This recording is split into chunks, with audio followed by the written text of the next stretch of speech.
చెప్తాను, అదే బెటర్ అని చెప్తాను వీడియో. సిఎల్స్కు ఎంప్లాయీస్కు షూ అడగకూడదని ఎవరు చెప్పారో అడుగుతున్నాను. ఇప్పుడు మనం సార్, సిఎల్స్కు ఎంప్లాయీస్కు షూ వేసుకోకూడదని ఎవరు చెప్పినారు? అది ఎవరు చెప్పినారు చెప్పండి. ఎవరు చెప్పినారు? సిఎల్స్ కానీ ఎంప్లాయీస్ కానీ షూ వేసుకోకుండా లోపలికి పోండి అని ఎవరు చెప్పినారు చెప్పండి. అది ఒకటి మాకు. ఎవరు? నేను అడుగుతున్నా, ఎవరు వేసుకోరు మీరు అంటున్నారు. ఇప్పుడు వాళ్ళు సిఎల్స్ ఎంప్లాయీస్ వేసుకోవడం లేదని మీరు అంటున్నారు. లేదు అక్కడ వేసుకొని వెళ్తారు అందరూ. మీరు కూడా రికార్డ్ చేయండి, వీడియో చేశారు. బట్ విషయం సార్, ఆల్ టు ఆల్ సంస్థలో ఒక 3000 మంది పనిచేస్తారు అనుకోండి. అవునండి.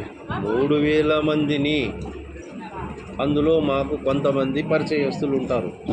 అంటే ఇతను నాకు తెలుసు మాస్టర్, ఈయన ఒక ఎంప్లాయీ అని. నువ్వు నాకు తెలియకపోవచ్చు, నువ్వు కూడా ఎంప్లాయీవే. ఓకే. అంత మాత్రాన ఆయన అడగలేదు, నన్ను అడిగావు సమస్య మీరు తీసుకురావటం. నేను ఆ సమస్య తీసుకురాలేదు.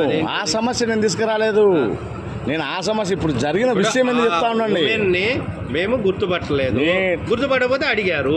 అడిగితే మీకు తప్పేంటి? అడిగిన తర్వాత షూ లేవు, నీకు హెల్మెట్ లేదు అంటే అడిగిన తర్వాత మొన్నే కదా సేఫ్టీ 4th జరిగినాయి. అందులో మీ ప్రమాణం చేశారు కదా, మామూలు ఎవరు అడగకుండానే మేము హెల్మెట్ వేసుకుంటాము, బూట్ వేసుకుంటాము, మా సేఫ్టీలో మేము ఉంటాము అని అన్నది. ఈ రోజు మరి ఎందుకు వేసుకోవడం లేదు అడుగుతున్నాను. రెవల్యూషన్ నేను కూడా అడుగుతున్నా, ఎందుకు వేసుకోవడం లేదని. ఎందుకు పంపిస్తున్నారు అట్లా, పంపిస్తున్నారు అట్లనే మీరు కూడా ఎందుకు పంపిస్తున్నారు అట్లా? సార్ నమస్తే సార్. సార్ సార్ సార్ గారు